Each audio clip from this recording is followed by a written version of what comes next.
ये डर तुम्हें जीने नहीं देगा, ये खौफ तुम्हें आगे बढ़ने नहीं देगा। तुम किससे डरते हो, किससे खौफ खाते हो? तुम जिससे खौफ खाते हो, यकीन मानो वो तुमसे भी ज्यादा कमजोर है। यकीन मानो वो तुमसे ज्यादा मुस्तहकम नहीं है। तुम उससे आगे बढ़ो, खौफ के हिसार को तोड़ो, डर के माहौल से बाहर निकलो और जिंदगी को आगे की मंजिल की तरफ ले चलो। इसी में तुम्हारी कामयाबी है, इसी में तुम्हारी जिंदगी है। अगर तुम जिंदगी पाना चाहते हो, अगर तुम जिंदगी को एक नए सांचे में ढालना चाहते हो, तो डर के हिसार से बाहर निकलना होगा। तुम्हें अपने डर के माहौल को छोड़ना होगा।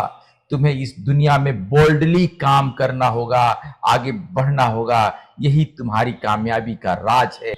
जिंदगी कांटों भरी है, तुम्हें इस कांटे पर चलना होगा, इससे आगे बढ़ना होगा। तभी तुम जाकर एक नई मंजिल पा सकते हो, एक नई जिंदगी को तलाश सकते हो।